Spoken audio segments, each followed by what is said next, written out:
सुप्रभात। मैं हूं जगेंद्राणा।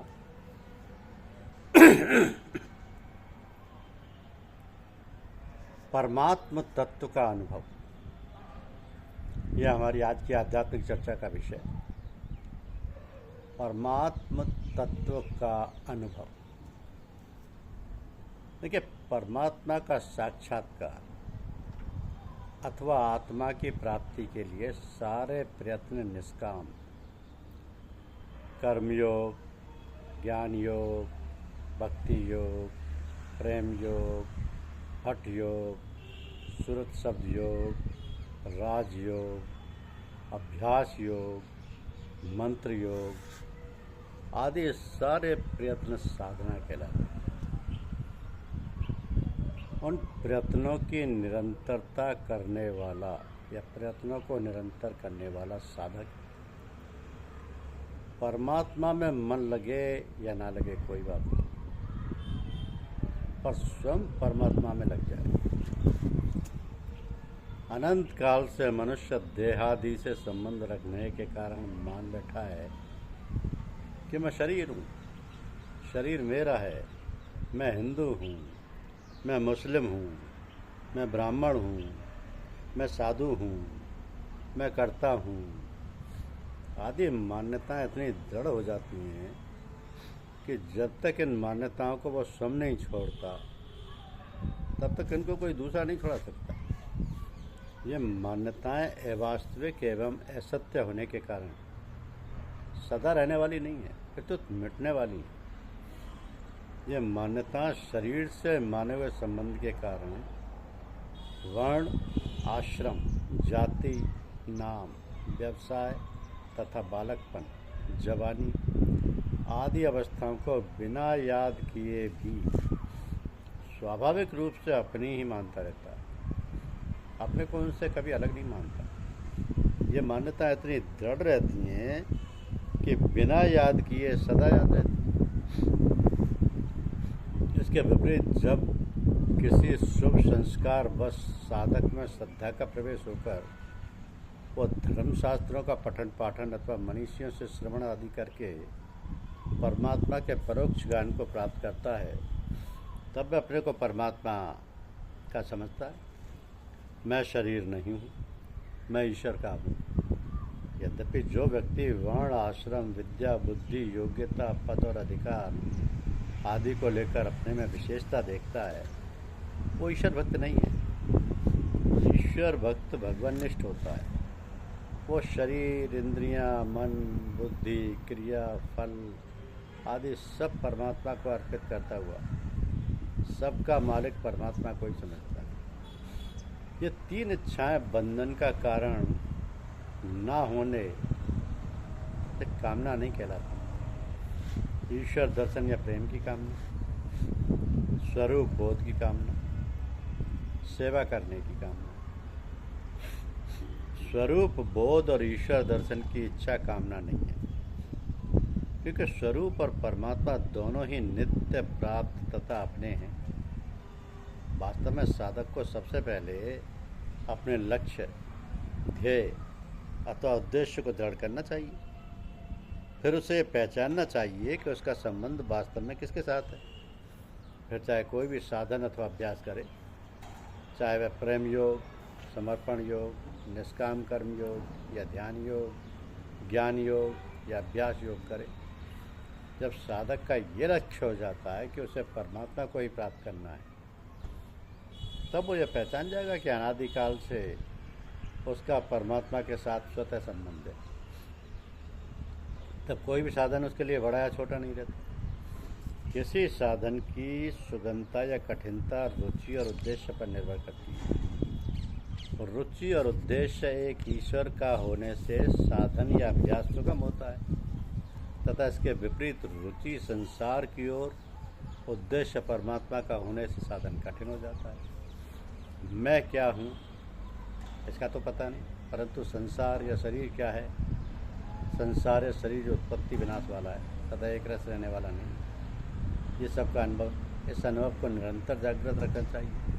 संसार या शरीर और मैं दोनों में से किसी एक का ठीक ठाक ज्ञान होने पर दूसरे की वास्तविकता का ज्ञान स्वयं हो जाता है। अब मैं का प्रकाशक और आधार अपना स्वरूप यानी चेतन और नित्य है, और संसार यानी शरीर उत्पत्ति विनाशशील एवं अनित्य है। अतः उत्पत्ति विनाश वाले शरीर और मैं इनका कोई संबंध नहीं है। शरीर में अहंता ममता करना तथा शरीर संबंधी माता पिता भाई भौजाई स्त्री पुत्र वस्तु पदार्थ आदि में ममता करना मोह है, तथा शरीर आदि में अहंता ममता है नहीं, केवल अपनी मानी हुई है। तो अनुकूल पदार्थ वस्तु व्यक्ति आदि के प्राप्त होने पर प्रसन्न होना और प्रतिकूल के प्राप्त होने पर उद्विग्न होना, तथा संसार परिवार में प्रसन्नता पक्षपात मार्तस्य आदि विकार होना, ये सबका सब मोह रूपी दलदल है। ऐसे फंसे हुए व्यक्ति की बुद्धि किम कर्तव्य विमूढ़ हो जाती है, फिर उसे कुछ सूझता ही नहीं। तब यह साधक परोक्ष ज्ञान के आधार पर विभिन्न प्रकार के सकाम कर्मकांड पूजा पाठ आदि कराता है, जैसे उसका परिवार शरीर आदि से मोह अहंकार अहंता ममता दूर तो नहीं होता बल्कि और बढ़ जाता है। दूसरे जिन साधकों का चित्त निर्गुण तत्व में लय नहीं होता, ऐसे निर्गुण उपासकों का देहाभिमान के कारण अपनी साधना में विशेष कष्ट और कठिनाई होती है। साधक भी दो प्रकार के होते हैं। वे साधक जो सत्संग श्रवण और शास्त्राध्ययन के फलस्वरूप साधन में विव्रत होते हैं, इन साधकों को अपने साधन में विशेष क्लेश होता है। दूसरे वो साधक हैं जिनकी साधन में स्वाभाविक रुचि तथा संसार में स्वाभाविक वैराग्य होता है, इनको अपने साधन में कम क्लेश रहता है। इसके अलावा जो लोग सांसारिक भोग और संग्रह में लगे हुए हैं, ऐसे लोगों के द्वारा शास्त्रों का श्रवण तो होता ही है, मनन विषयों का और रुपयों और दुखों का निर्दिध्यासन होता है। अतः उस ज्ञान को प्राप्त करने के लिए श्रद्धा विश्वास पूर्वक किन्हीं श्रोत्रिय यानी तत्वज्ञानी सदगुरु की शरण में जाना चाहिए और उनको साष्टांग दंडवत प्रणाम करके किंचन भाव से उनकी सेवा करते हुए सरलतापूर्वक प्रश्न करने से तत्वदर्शी महात्मा उस तत्व ज्ञान का उपदेश करेंगे। नम्रता सरलता और जिज्ञा भाव स्वभाव से उनकी सेवा करते हुए ये ध्यान रखते हुए कि कहीं उनका निरादर या तिरस्कार ना हो जाए, इस भाव से उनकी सेवा करो। शरीर और वस्तुओं से सदगुरु देव की सेवा करते हुए उनकी प्रसन्नता के लिए कार्य करना चाहिए और अपने आप को उनके अधीन करना चाहिए। तो उनके मन संकेत और आज्ञा के अनुसार काम करना ही उनकी वास्तविक सेवा है और उनके सिद्धांतों के अनुसार अपने जीवन को बनाना चाहिए। सदगुरु जन सिद्धांतों की रक्षा हेतु अपने शरीर तक का सहज त्याग कर देते हैं। जो उनका भक्त उनके सिद्धांतों का दृढ़तापूर्वक पालन करता है, उस जिज्ञासु को परमात्म तत्व जानने के लिए जिज्ञासु भाव से सरलता और विनम्रता पूर्वक उनसे अपने कल्याण के लिए प्रश्न करना चाहिए कि अपनी विद्वता दिखाने या उसकी परीक्षा लेने के लिए नहीं। अब मैं कौन हूँ, संसार क्या है, बंधन और मोक्ष क्या है, परमात्म तत्व को कैसे अनुभव किया जा सकता है, साधन और अभ्यास की बाधाओं को कैसे दूर किया जाए, ध्यान कैसे लगाया जाए, और महापुरुष को दंडवत प्रणाम करके उनकी सेवा करते हुए सरलतापूर्वक प्रश्न करने से वे तत्वदर्शी सदगुरुदेव महात्मा तत्व ज्ञान का उपदेश देंगे। परमात्म तत्व का उपदेश वाणी का विषय न होने के कारण मुँह को कर किया जाता है।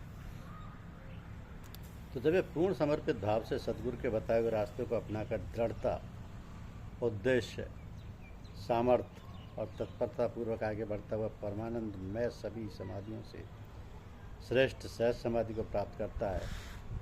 ये सहज समाधि उस शिष्य साधक में सदगुरु की कृपा से जिस दिन जागृत होती है, तब उसकी सूरतधार परमात्मा में पूर्ण रूप से लय हो जाती है। पर वह ध्यान लगाने के लिए ना तो आंखें बंद करता है, न कानों को बंद करता है और न विभिन्न प्रकार की तपस्या करता हुआ शारीरिक कष्ट प्राप्त करता है, और परमानंद में परम प्रसन्नता पूर्वक परमात्मा में स्थित रहता है। तब उसका सभी प्रकार के मलिन वासना उस दिन समाप्त हो जाती है, क्योंकि जब तक उसकी सांसारिक यानी देहादि से संबंध रहता है तब तक दो अवस्थाएं रहती हैं।